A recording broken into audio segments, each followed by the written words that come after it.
On and Dave. Far out to sea,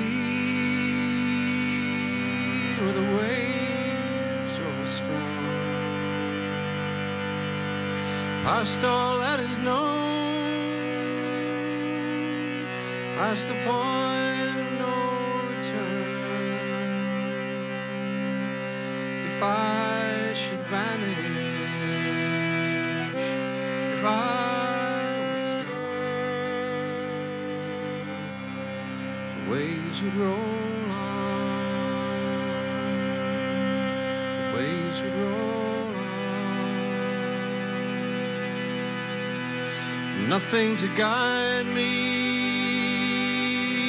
no star in the sky,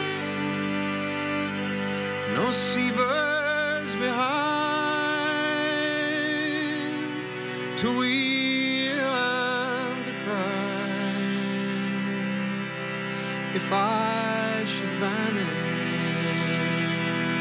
if my story was done, the waves would roll on, the waves would roll on, the waves would roll on, the waves would roll on.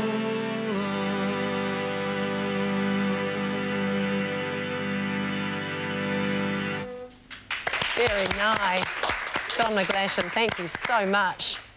Don's going to be joining us on the couch very, very shortly, straight after this, from Melanie.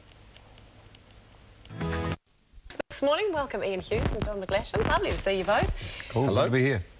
Ian, it's a play that you wrote. Yes, yourself, yeah. I have, based on your parents. It's there's three stories in it, but the core story and the sort of reason for being is the story about how my mum and dad met.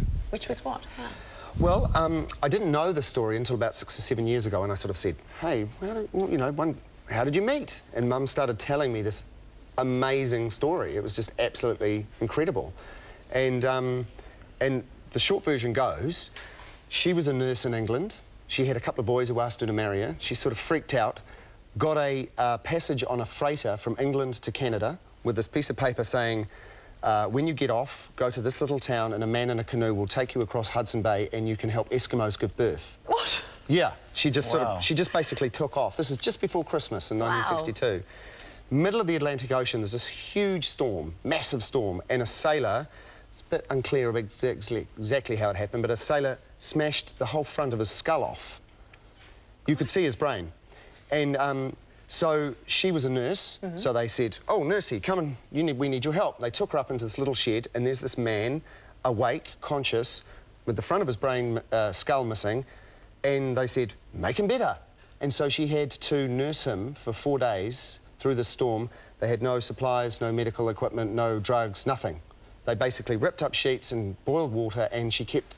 And the only way they could communicate was Morse code messages. Oh. She arrived in Canada, they got rid of this guy off the boat, she went to her job and everyone went, never heard of you, but we'll give you a job anyway, you know. So she started with... These are the Eskimos giving birth, they hadn't... Yeah, she had this sort of temporary job before the spring thaw, which was when she was going to go and see the Eskimos. She started working in this little regional hospital. A couple of days after she started, her boss said, come round for dinner, where she met my dad, this sort of double date that they'd organised. They went on their first date a week later, and my dad said, will you marry me? Look at that. And so they did. Don, you heard this story and you thought, I need to write some music for that. Yeah, the story kind of evolved. We had all these coffee mornings, Ian and I would meet.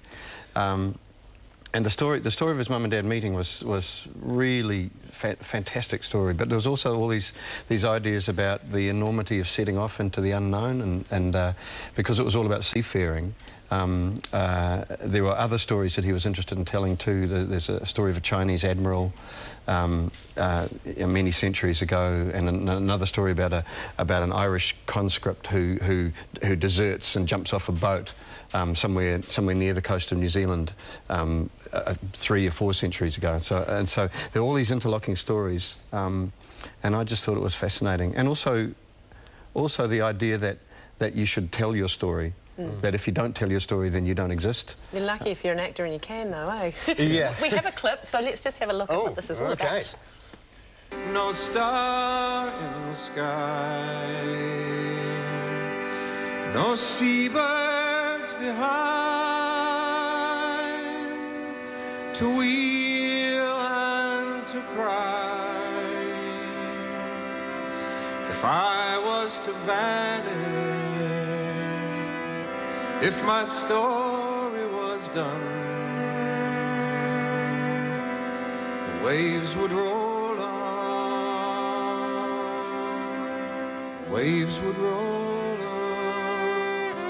I don't think he's going to make it, Mr. Lewis. Waves would roll on. There you are, Ian. Do you play all the characters? Yeah. It's just you on stage with the band? The band do all the music, there are songs, but it's almost like a film soundtrack. It just runs right through. Yeah. It's amazing. So quite interactive. Yeah. But I play all the characters, so there's about 14 or 15 different characters, and at one point I beat myself up. I have a fight with myself, and I play my own mum, and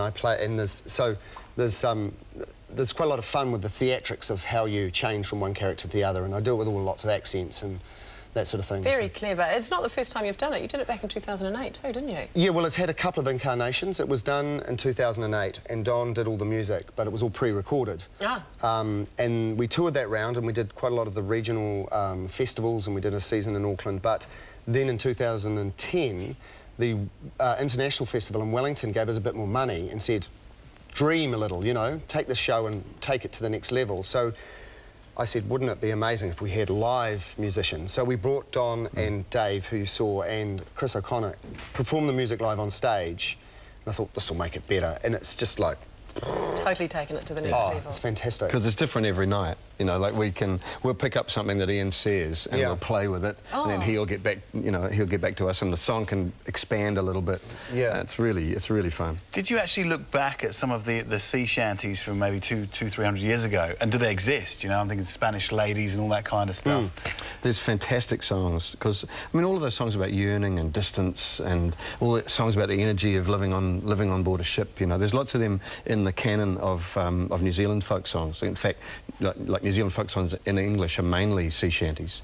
So I got to look at some of them, but mainly it was kind of supporting Ian's story. This is a fantastic story. I mean, I had to write something that was a story about the Chinese admiral, and you know, I don't speak Mandarin, so it was I had to do it like an Irish musician writing a song about a Chinese admiral. So I mucked around with that for a bit. Well, and that was a good example of where we were mucking around, and I really loved this story, but every time I started trying to put it in the play, it sort of just became statistics. Then he had a boat that was really big, and then he sat, and it was just, the play went... So we said, Don, make the statistics interesting. And so he wrote this incredible sort of shanty, which tells that story, but through song. So there's lots of different types of storytelling as well. And I mean, that was the great thing about having Don, is because he's such a good storyteller with his songs, you know. That was hugely important. Yes. What do you folks think of it? Sorry. Oh, yeah. Well, I mean, I get that question a lot, and it's tricky, because I guess Mum thinks everything I do is amazing. Like my Regal Salmon ad, best ad from... She's right, it is pretty good. It's some of your best work, Ian. Yes, in fact, I think I may be wearing this shirt. Regal Salmon, give me some more money.